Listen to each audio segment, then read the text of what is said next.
கர்த்தருடைய பரிசுத்த நாமத்துக்கு மகிமை உண்டாகட்டும். நாம் கர்த்தருடைய வார்த்தையை நாம் தியானிப்போம். 1 நாளாகமம் புஸ்தகம்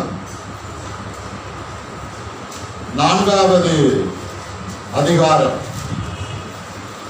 10வது வசனத்தை எடுத்துக்கொள்ளும்படி அன்போடு கேட்டுக்கொள்ளுகிறேன். உங்கள் அனைவருக்கும் நன்றாக தெரிந்த வேத பகுதி 1 நாளாகமம் 4வது அதிகாரம் 10வது வசனம். யாபேஸ் இஸ்ரவேலின் தேவனை நோக்கி, தேவரீர் என்னை ஆசீர்வதித்து என் எல்லையை பெரிதாக்கி உமது கரம் என்னோடு இருந்து தீங்கு என்னை துக்கப்படுத்தாதபடிக்கு அதற்கு என்னை விலக்கி காத்தருளும் என்று வேண்டிக் கொண்டான். அவன் வேண்டிக் கொண்டதை தேவன் அருளினார். கவனியுங்கள், யாபேஸ் என்ற மனிதன் தேவனிடத்திலே ஜெபிக்க வருகிறார். தேவனிடத்திலே ஜெபிக்க வந்து யாபேஸ் தன்னுடைய ஜெபத்திலே எப்படி வார்த்தைகளை பயன்படுத்துகிறான். யாபேஸ் ஜெபத்திலே வார்த்தைகளை என்ன விதமாக பயன்படுத்துகிறான். யாபேஸ் தேவனை யாரென்று அறிந்து எப்படி ஜெபிக்கிறான். எப்படி ஜெபித்தால் ஆண்டவர் ஜெபத்தை கேட்டு பதிலை தருவார் என்று யாபேஸ் அறிந்து ஜெபித்தான். இதெல்லாம் ரொம்ப முக்கியம். யாபேஸுக்கு மட்டும் இல்லைங்க, யாபேஸ் சரியாக பண்ணிட்டாரு. யாபேஸ் சரியா ஜெபம் பண்ணிட்டாரு. அதனாலதான் வசனம் முடியும் பொழுது அவன் வேண்டிக் கொண்டதை தேவன் என்ன செய்தார்? அருளினார். எல்லாரும் சொல்லுவா அருளினார். சத்தமா அருளினார். அருளினார் அப்படின்னு என்ன அர்த்தம்? கொடுத்துட்டாரு, கிடைக்க பண்ணினார், கிடைக்க பண்ணினார், கொடுத்துட்டார். அப்ப யாபேசுடைய ஜெபத்திற்கு என்ன வந்துருச்சு? பேசுங்க. யாபேசுடைய ஜெபத்திற்கு என்ன வந்துருச்சு?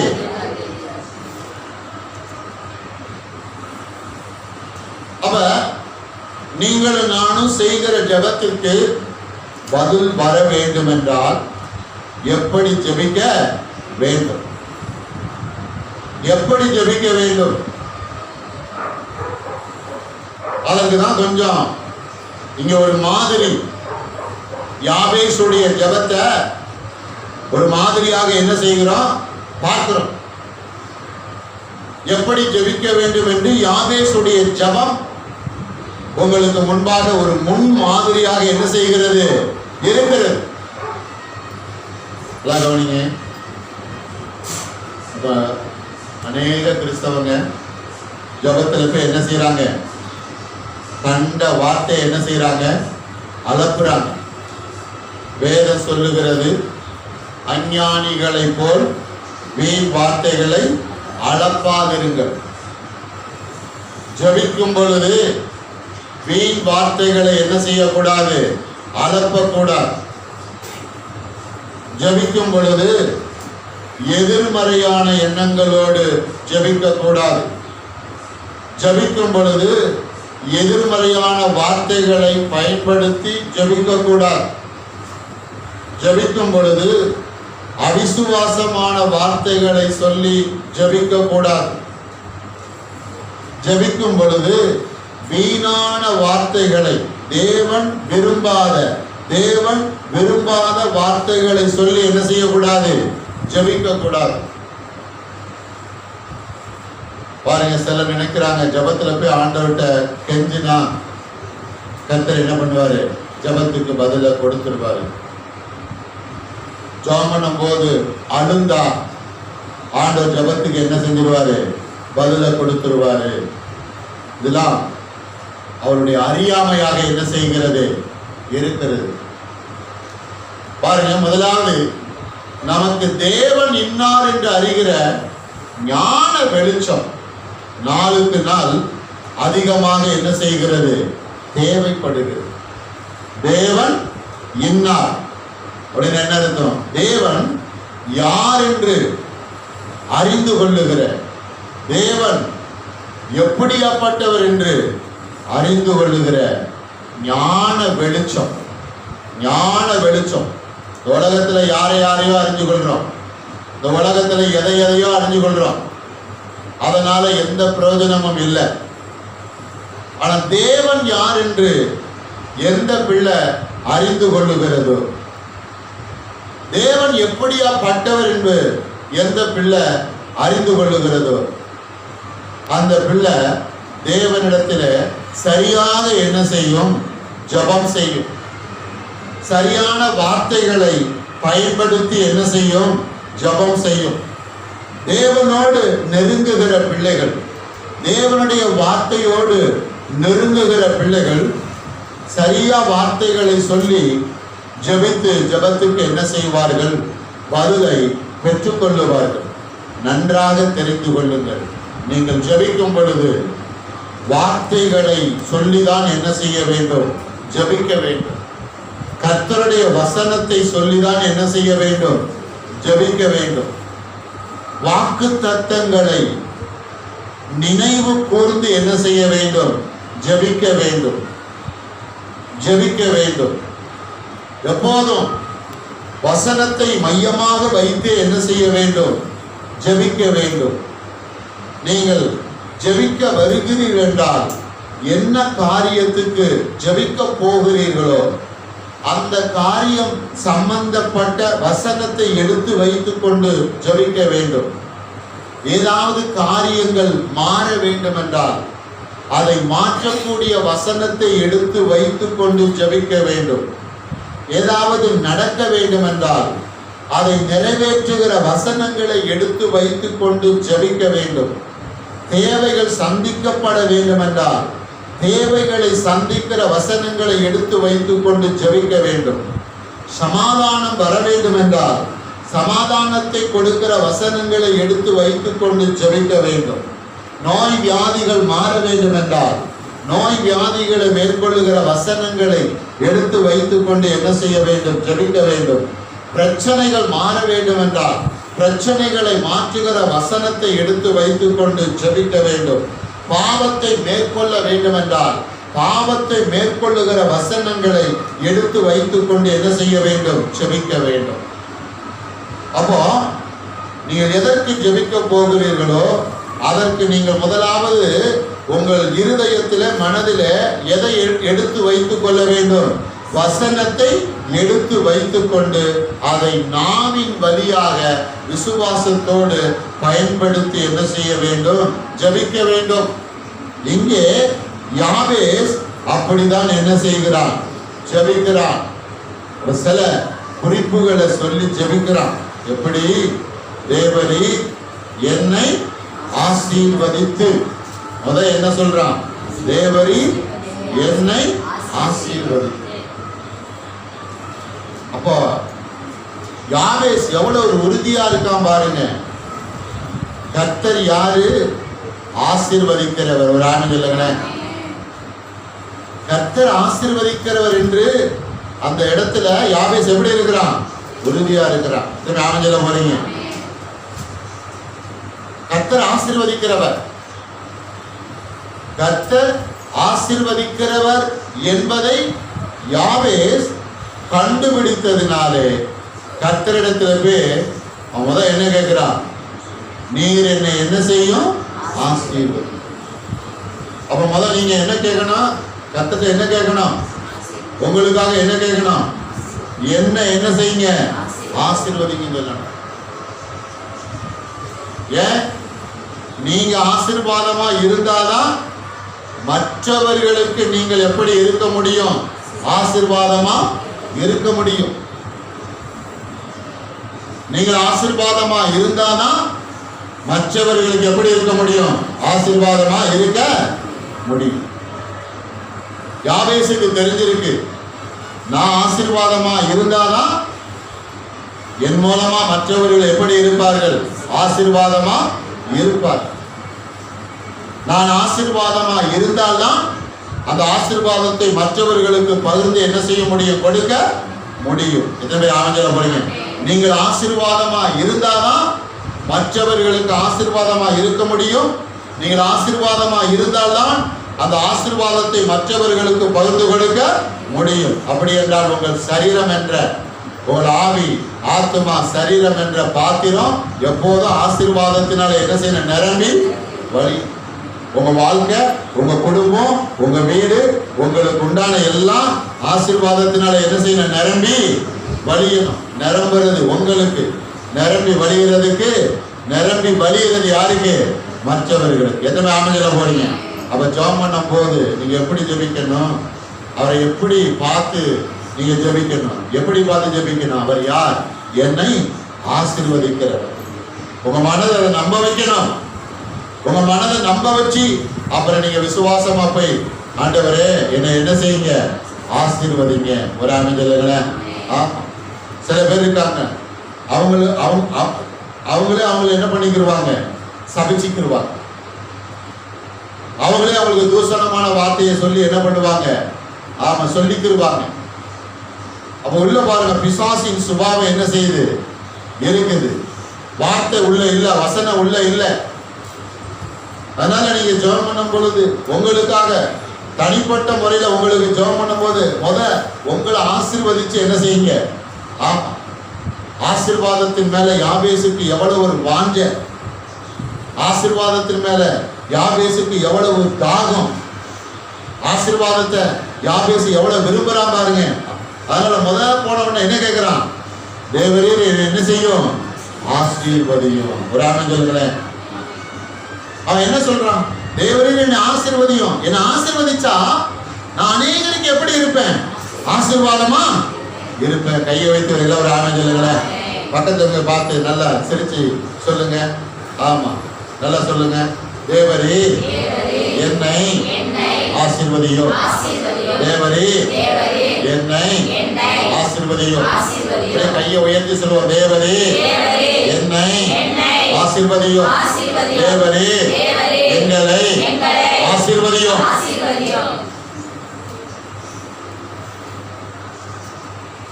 பாருங்க, தொடர்ந்து பாருங்க. ஜெபம் பண்ணும்போது, கர்த்தாவே நீர் என்னை ஆசீர்வதித்ததற்காக உமக்கு ஸ்தோத்திரம். ஒரு ஆசீர்வாதம் வராம இருந்திருக்கும். ஆனா ஜெபம் எப்படி சொல்லணும்? என்னை ஆசீர்வதித்ததற்காக உமக்கு ஸ்தோத்திரம்.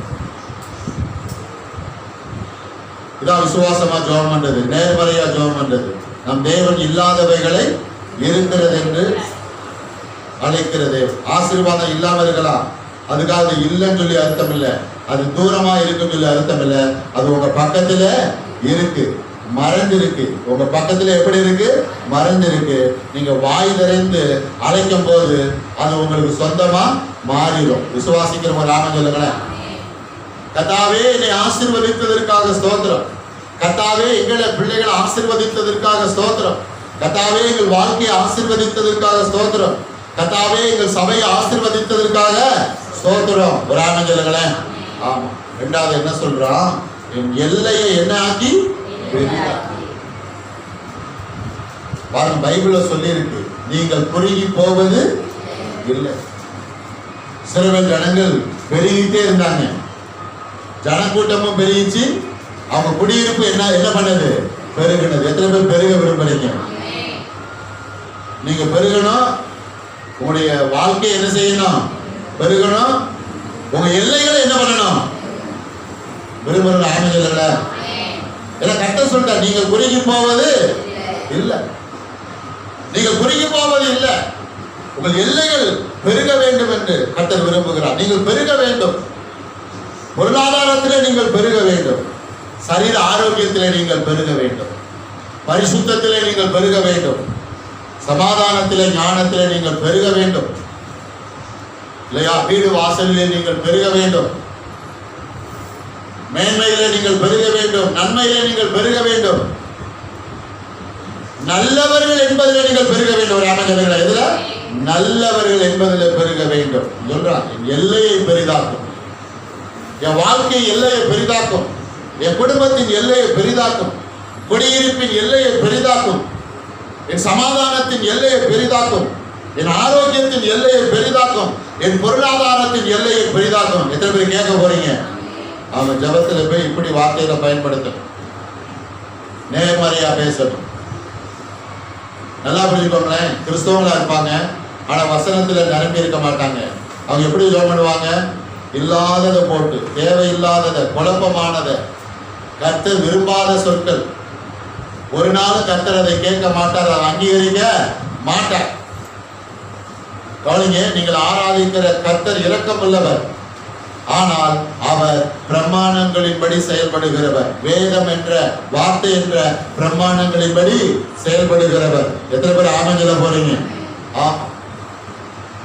எல்லைகளை பெரிதாக்கும். எல்லாரும் கைகளை உயர்த்தி, கர்த்தாவே என் எல்லைகளை பெரிதாக்கும். ஞானம் என்ற, கல்வி என்ற, ஆரோக்கியம் என்ற, சமாதானம் என்ற, பரிசுத்தம் என்ற, பொருளாதாரம் என்ற எல்லைகளை பெரிதாக்கும். கர்த்தர் சொல்லியிருக்கிறார், நீங்கள் குறுகி போவது இல்லை. பாருங்க, எகிப்து தேசத்துல இஸ்ரவேல் ஜனங்கள், எபிரேயர்கள் யாரை காட்டிலும் பெருகிட்டாங்களா? எகிப்தியரை காட்டிலும் பெருகிட்டாங்க. உங்களை குறித்து தேவனுடைய திட்டம் என்ன தெரியுமா? பெருக்கம். எத்தனை அமைஞ்சல போறீங்க? ஆமா, எல்லாவற்றிலும் நீங்கள் என்ன செய்வீர்கள்? பெருகுவீர்கள். உங்கள் எல்லைகள் அது விஸ்தாரமாகும், உங்கள் எல்லைகள் விரிவடையும், சபையின் எல்லைகள் விரிவடையும், சபையின் எல்லைகள் விஸ்தாரமாகும். சீக்கிரம் காண போறீங்க. ஒரு அமைஞ்சல சீக்கிரம் காண போறீங்க. விசுவாசிக்கிறவங்க ஆமென் சொல்லுவாங்க. இப்படி பேசி பழகு. புரியுதா? என் வாழ்க்கை இப்படியே குறுகிய வாழ்க்கையா இருக்க, சின்ன வட்டத்துல இருக்க, கஷ்டப்படுற வாழ்க்கையா இருக்க, என் வீடு சின்ன வாழ்க்கை, சின்ன வீடா இருக்க, வாடகை வீடா இருக்க, என் பொருளாதாரம் கொஞ்சமா இருக்க அப்படின்னு உங்க மனதுல நினைக்காதீங்க. பிசாசு அப்படி சொல்லுவான். அவன் ஆரோக்கியத்தை குறுகி போயிருக்கிறனே, கல்வியில குறுகி போயிருக்கிறனே, மனதில் அப்படி பிசாசு சொல்லுவான், அப்படி சொல்லுவான். அதை ஏற்றுக்கொள்ளாதீங்க, அதை மறுதலிங்க. கர்த்தருடைய வார்த்தையை ஏற்றுக்கொள்ளுங்க. கர்த்தருடைய வார்த்தையை வாயிலிருந்து பேசுங்க. யார் பேசி எப்படி பேசி இருக்கிறார்? தேவரி என் எல்லையை என்னாக்கி சிறிதாக்கின்னு சொல்லல, என்னாக்கி சொல்றான்? பெரிதாக்கி.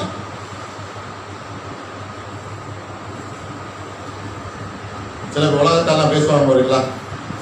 போதம் பேசுவாங்கன்னா எப்படி பேசுவாங்க? வாங்க எஜமான், நான் ஒரு அடிமை. தங்களை எப்படி சொல்லுவாங்க? எப்படி சொல்லுவாங்க? தங்களை ரொம்ப தாழ்த்தி. முதலாளி கேட்டிருக்கீங்களா? வாங்க முதலாளி. அப்ப இவங்க நினைக்கிறாங்க, நான் ஒரு வேலைக்காரன், நான் ஒரு அடிமை. பாருங்க, அப்படி தங்களை தாங்களே என்ன பண்றது? ரொம்ப தாழ்த்தி கொள்வது. இந்த மாதிரி வார்த்தைகள்லாம் கர்த்தருடைய பிள்ளைகள் என்ன செய்யக்கூடாது? பயன்படுத்தக்கூடாது. சில பேர் என்னங்க, நான் ஒன்றும் இல்லைங்க, என்கிட்ட அது இல்லைங்க, இது இல்லைங்க, நான் ரொம்ப பின்தங்கிதாக இருக்கிறேன், இப்படி வாயிலிருந்து பேசக்கூடாது. மறுபடியும் ஞாபகப்படுத்துகிற, அந்நியரை போல் வீண் வார்த்தைகளை அளப்பாதிருங்கள். வாழ விரும்பினீர்கள். எத்தனை பேர் நல்லா வாழ விரும்புறீங்க? நீங்கள் வாழ விரும்பினீர்கள் என்றால் நீங்கள் கர்த்தருடைய வார்த்தையை தான் வாய் திறந்து என்ன செய்ய வேண்டும்? பேச வேண்டும். உங்க நாவு துடிக்கும் வீணான வார்த்தைகளை பேச, குழப்பமான வார்த்தைகள், அவிசுவாசமான வார்த்தைகளை. நாம ஒரு கட்டுப்பாட்டில் என்ன செய்யணும்? கொண்டு வரணும். நாம ஒரு கட்டுப்பாட்டில் வைக்கணும். ஆவியானவர் உதவி இல்லாம, ஆவியானுடைய ஒத்தாசை இல்லாம, ஆவியானவருடைய நடத்துதல் இல்லாம நாம ஒரு கண்ட்ரோலுக்குள்ள என்ன செய்ய முடியாது? கொண்டு வர முடியாது. கர்த்தருக்கு ஸ்தோத்திரம் சொல்லணும். நீங்க ரொம்ப பாருங்க, சில காரியங்களை புரிய இருக்கலாம், ஆனா எப்போதும் அப்படி இருக்க மாட்டீங்க. உங்க மனதில் நீங்க நினைக்கிறத வச்சுதான் இருக்குது. அதான் அவன் சொல்றான் பாருங்க. அப்ப எல்லைகளை தேவன் பெரியதாக்குகிறவர் என்று யாபேஸ் என்ன செய்திருக்கிறான்? கண்டுபிடித்திருக்கிறான். யாபேஸ் அவன் வாழ்க்கையில் உன்னை கண்டுபிடிச்சிட்டான். என்ன கண்டுபிடிச்சிட்டான்? கர்த்தர் எல்லைகளை என்னாக்குகிறவர் பெரிதா. எத்தனை யாமதில போறீங்க சொல்லுங்க. கர்த்தர் எல்லைகளை பெரிதாக்குகிறவர். கர்த்தர் எனக்கு எல்லைகளை பெரிதாக்குகிறவர். கர்த்தர் என் பிள்ளைகளுக்கு எல்லைகளை பெரிதாக்குகிறவர். கர்த்தர் சபையினுடைய எல்லைகளை பெரிதாக்குகிறவர். அப்புறம் பாருங்க, உமது கரம் என்னோட இருக்கு. ஒரு ஆமென் சொல்லுங்க. இந்த கரம் கர்த்தருடைய கரம். பைபிள்ல இடத்துல பார்க்கிறோம் கர்த்தருடைய விரல் எழுதி. என்ன எழுதிருக்கு? கர்த்தருடைய விரல். சரி, இப்ப இந்த இடத்துல கர்த்தருடைய கரம்னாலும் சரி, கர்த்தருடைய விரலினாலும் சரி, அதை எதை குறிக்குது? கர்த்தருடைய வார்த்தையை குறிக்குது. கொஞ்சம் கைவிட்டு ஒரு ஆமென் சொல்லுங்க. அப்ப யாவேஸ் என்ன சொல்றான்? உங்களுடைய வார்த்தை யாரோடு இருந்து? என்னோடு. எத்தனை பேர் விரும்புறீங்க? கர்த்தருடைய வார்த்தை எப்போது யாரோட இருக்கணும்? அதான் வசனத்தை மறந்துடக்கூடாது, வார்த்தையை மறந்துடக்கூடாது. வார்த்தையோடு எப்போதும் பழகிட்டே இருக்கணும், வசனத்தோடு எப்போதும் பழகிட்டே இருக்கணும். நீங்க பாருங்க, உங்க இருதயத்துல மனதுல வசனத்தை வார்த்தையை அசை போட்டுக்கிட்டே இருக்கணும். என்ன போடணும்? சொல்லுங்க, என்ன போடணும்? எல்லாம் வாய்ப்பு சொல்லுங்க, என்ன போடணும்? வசனத்தை என்ன போடணும்? அசை போடணும். கேட்கணும், ஆண்டவரே உங்க வார்த்தை எவ்வளோ இருக்கணும், உங்க வசனம் எவ்வளோ இருக்கணும், உங்க வசனத்தை நான் கூட வச்சுக்கிறணும், உங்க வார்த்தையை கூட வச்சுக்கிறணும். அப்படின்னா கர்த்தருடைய வார்த்தை உங்களை விட்டு மறக்கடிக்க விடாதபடி, கர்த்தருடைய வசனம் உங்களை விட்டு மறக்கடிக்க விடாதபடி நீங்க பாதுகாப்பா வச்சுக்கணும், அதை கவனம் செலுத்தணும். ஏன் யாவேஸ் ஏன் இப்படி சொல்றான்னா, அவன் கண்டுபிடிச்சான் கர்த்தருடைய வார்த்தை தான் என்னை வாழ வைக்குது. ஒரு ஆமென் சொல்லுங்களேன். உங்களை கர்த்தருடைய வார்த்தை தான் என்ன செய்யுது? வாழ வைக்குது. கர்த்தருடைய வசனம் தான் உங்களை வாழ வைக்குது. வசனம் எவ்வளவு முக்கியம் பாருங்க, கர்த்தருடைய வார்த்தை எவ்வளவு முக்கியம் பாருங்க. கர்த்தருடைய வார்த்தை ரொம்ப முக்கியம், கர்த்தருடைய வசனம் ரொம்ப முக்கியம் சொல்லி யாவேஸ் கண்டுபிடிச்சதுனாலதான் அவன் ஜபத்துல என்ன பண்றான்? இப்படி சொல்றான். கொஞ்சம் ஒரு ஆமென் சொல்லுங்களேன். கரம் என்னோட இருந்து, உடைய நடத்துகிற கரம் என்னோட இருந்து, என்ன நடத்துகிற வார்த்தை வசனம் என்னோட இருந்து, வசனம் என் கூட இருக்கணும், உங்க வார்த்தை என் கூட இருக்கணும். யார் என் கூட இருக்காங்களோ இல்லையோ, ஆனா உங்க வசனம் என் கூட இருக்கணும். எதுக்கு அவங்கள போறீங்க? பக்கத்தில் இருக்கிற கையை பிடிச்சி சொல்லுங்க, கர்த்தருடைய வசனம் எப்போதும் உங்களோடு இருப்பதாக. கர்த்தருடைய வார்த்தை எப்போதும் எப்போதும் உங்களோடு இருப்பதாக. கர்த்தருடைய வசனத்தை மறக்காமல் இருங்கள். கர்த்தருடைய வார்த்தையை மறக்காமல் இருங்கள். அந்த வசனங்கள் வார்த்தைகள் நிச்சயமாக உங்களை வாழ வைக்கும், வாழ வைக்கும், வாழ வைக்கும். ஆமென். அல்லேலூயா. எத்தனை குறிப்பு பார்த்திருக்கோம் யாவேஸ் ஜபத்துல? சொல்லுங்க, எத்தனை குறிப்பு பார்த்திருக்கோம்? 3 குறிப்பு. அடுத்து என்ன இருக்கு? தீங்கு என்னை துக்கப்படுத்தாது. ஒரு ஆமென் சொல்லுங்களா. தீங்கு என்னை துக்கப்படுத்தாதபடி. பாருங்க, எவ்வளவு பேர் துக்கத்துல இருக்கிறாங்க, கவலையில இருக்கிறாங்க, வேதனையில இருக்கிறாங்க. எவ்வளவு பாருங்க அஞ்ஞானி மக்கள் கர்த்தருடைய பிள்ளைகளை சத்தியம் விளங்காதனால, முரண்பாடான அவிசுவாசமான செயல்பாட்டினால துக்கத்துல கிடக்காங்க, கவலையில, வேதனையில, துன்பத்துல, துயரத்துல. ஆனா இந்த துக்கமோ வேதனையோ கவலையோ தன்னை மேற்கொள்ளாமல் இருக்க, தன்னை சேதப்படுத்தாமல் இருக்க, தன்னை அழிக்காமல் இருக்க, தன்னை இடையூறு செய்யாமல் இருக்க யாவேஸ் போய் ஜபத்துல என்ன சொல்றான்? 4வது குறிப்பு என்னது? தீங்கு என்னை துக்கப்படுத்தாது. ஆமதில வரையும். அப்ப தீங்கு துக்கப்படுத்தாதபடி யாருனால? தடுத்து நிறுத்த முடியும்? சொல்லுங்க சொல்லுங்க, யாரால தடுத்து நிறுத்த முடியும்? கர்த்தராலே மட்டும்தான் தடுத்து நிறுத்த முடியும், இல்லையா? நம்ம சங்கீதம் 121 வாசிக்கிறோம், கர்த்தருடைய எல்லாம் விலக்கி விலக்கி காப்பார் போட்டிருக்கா, விலக்கி அழிப்பார் போட்டிருக்கா? விலக்கி. அப்படின்னா ஆண்டவர் தீமை உங்களை தொடக்கூடாது விரும்புறாரு. பிசாசு என்ன விரும்புறா? தீமை உங்களை நிரப்பி என்ன செய்யணும்? அழிக்கணும். நீங்க உலகத்துல பாருங்க, பல பல விதத்துல பிசாசு எதை கட்டவிழ்த்து விட்டு இருக்கிறான்? தீமைகள். பல விதங்கள்ல பல வழிகள்ல பிசாசு எதை என்ன கட்டவிழ்த்து விட்டு இருக்கிறான்? தீமையை கட்டவிழ்த்து இருக்கிறான். ஆனா அந்த தீமை உங்களை தொடாதபடிக்கு கர்த்தரால மட்டும்தான் என்ன செய்ய முடியும்? பார்த்து கொள்ள முடியும். தீமை உங்களை அழிக்காதபடிக்கு கர்த்தர் தான் உங்களை காப்பாற்ற முடியும். அதுக்குதான் கர்த்தர் உங்களுக்கு யாரா இருக்கிறாரு? ரட்சகர். ஒரு ஆமென் சொல்லுங்க. ரட்சகர் ரட்சகர். ஜெபம் பண்ணும் போது போய் கேளுங்க, யாபேஷை போல, ஆண்டவரே தீமை என்னை துக்கப்படுத்தாதபடி என்ன செய்வோம்? காத்துக்கொள்ளும் காத்துக்கொள்ளும், இல்லையா? காத்துக்கொள்ளும். உங்களை நீங்க காத்துக்கொள்ள முடியாதுங்க. ஏன்னா நீங்க ரட்சகர் இல்லை. கர்த்தர் தான் உங்களை என்ன செய்ய முடியும்? காத்துக்கொள்ள முடியும். கர்த்தர் தான் உங்களுக்கு உண்டான எல்லாவற்றையும் என்ன செய்ய முடியும்? காத்துக்கொள்ள முடியும். ஏன்னா அவர் தான் யாரு?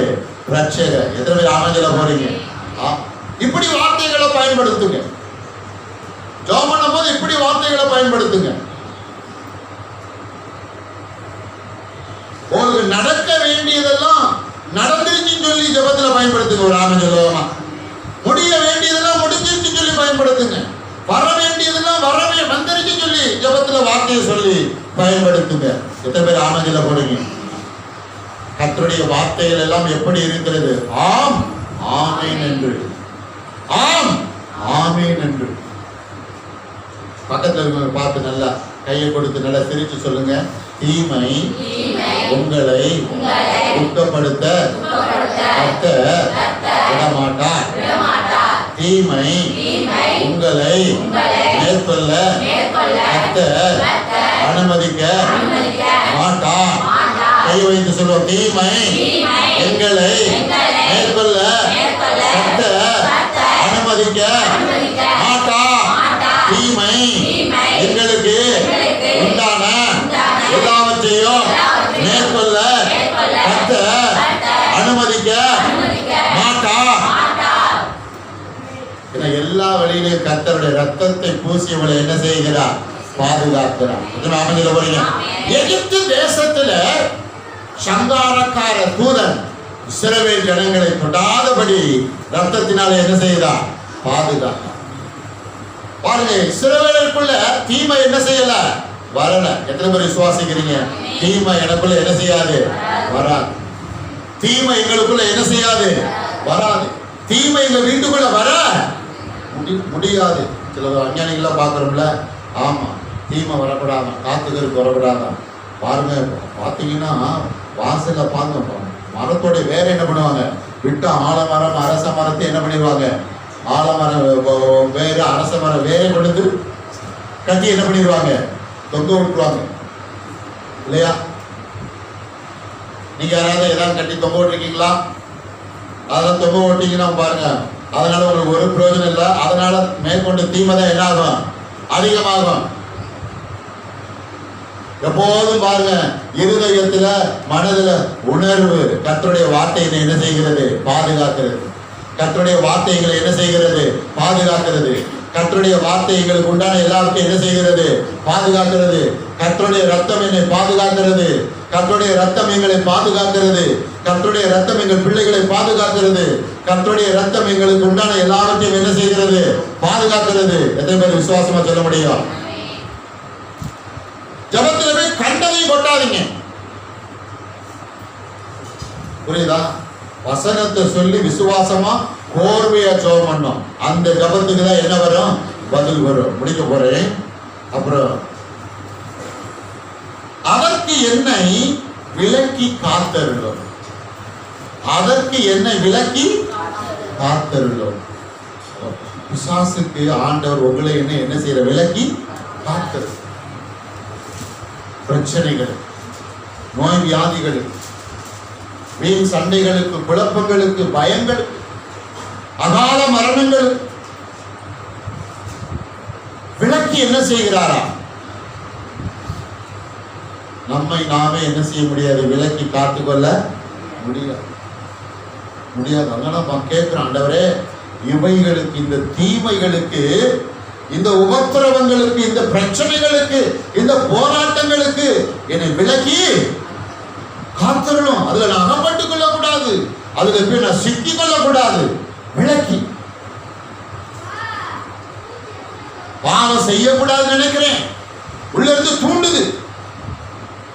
அந்த எண்ணங்களுக்கு, அந்த சிந்தனைகளுக்கு என்னை விலக்கி என்ன செய்யும்? காத்தருள். எத்தனை பேர் பாவம் சொல்ல போறீங்க? கேட்கணும், நம்மளை தாழ்த்தி கேட்கணும். பாருங்க, நான் எல்லாம் கேட்டுக்கிருவேன், என்னால எல்லாம் செய்ய முடியும், என்னால எல்லாம் முடியும் அப்படின்னா முடியாது, கஷ்டங்க. எவ்வளவு பெரிய ஆளா இருந்தாலும் கர்த்தருக்கு முன்னாடி என்ன செய்யணும்? தாழ்த்த பழகணும். ஒரு ஆமென் சொல்லுவோமா? யாபேஸ் பாருங்க, ஜெபத்துல போய் தன்னை எப்படி தாழ்த்துறான் பாருங்க, எப்படி அருமையா தாழ்த்துறான் பாருங்க. அதனால உண்டான பலன் என்ன? அதற்கு வந்த நன்மை என்ன? முதல்ல சொன்னேன், மறுபடியும் ஆபடுத்துற அந்த வசனம் எப்படி முடியுது பாருங்க. வேண்டிக் கொண்டதை தேவன் என்ன செய்தார்? அருளினார். அப்படின்னா கொடுத்தார். அப்ப சொல்லுங்க, நான் ஜெபத்திலே விசுவாசமாய் கேட்பதையெல்லாம் கர்த்தர் எனக்கு கொடுக்கிறார். கர்த்தர் எனக்கு கொடுக்கிறார். அதுவே என்னுடைய நிச்சயம். புரியுதா? ஜெபம் பண்ணிட்டு சந்தேகப்படக்கூடாது. அநேகருடைய ஜெபத்துக்கு பதில் வராம இருக்கிறதுக்கு என்ன காரணம் சொல்லுங்க? கர்த்தர் சொன்னார்னா கண்டிப்பா என்ன செய்வார்? செய்வார். நல்லா விளங்கிக்கோங்க, எப்போதுமே பிரச்சனை யார்கிட்ட இருக்காது? பேசுங்க, யார்கிட்ட இருக்காது? அப்ப பிரச்சனை யார்கிட்ட இருக்கும்? அப்ப பிரச்சனை நம்ம என்ன பண்ணணும்? சரி பண்ணிட்டாலே ஆண்டவர் நம்மளும் ஒரு அண்டர்ஸ்டாண்டிங் என்ன பண்ணிடுவோம்? அவர் எப்போதுமே அண்டர்ஸ்டாண்டிங் ரெடியா இருக்கிறாரு. நம்ம தான் என்ன ஆகுறது இல்லை, கோஆபரேட் பண்றது இல்லை. இப்ப என்ன பண்ணணும்? கோஆபரேட் பண்ணணும். எத்தனை ஆமஞ்சல போறீங்க பாருங்க, வசனத்தை சொல்லி நான் முடிக்கிறேன். யாவேஸ் இஸ்ரவேலின் தேவனை நோக்கி, தேவரீ என்னை ஆசீர்வதித்து என் எல்லையை பெரிதாக்கி உமது கரம் என்னோடு இருந்து தீங்கி என்னை துக்கப்படுத்தாதபடிக்கு அதற்கு என்னை விலக்கி காத்தருளும். எத்தனை ஆமஞ்சல போறீங்க? இப்போ எல்லாரும் வலது கையை உயர்த்தி அவன் சேர்ந்து அப்படியே இந்த ஜெபத்தை சொல்ல போறோம். கர்த்தாவே என்னை ஆசீர்வதித்து என் எல்லையை பெரிதாக்கி உமது கரம் என்னோடு இருந்து தீங்கு என்னை துக்கப்படுத்தாதபடிக்கு அதற்கு என்னை விலக்கி காத்தருளும். ஆமென். அல்லேலூயா. கண்களை மூடுவோம், ஜெபிப்போம். கண்களை மூடுவோம், ஜெபிப்போம்.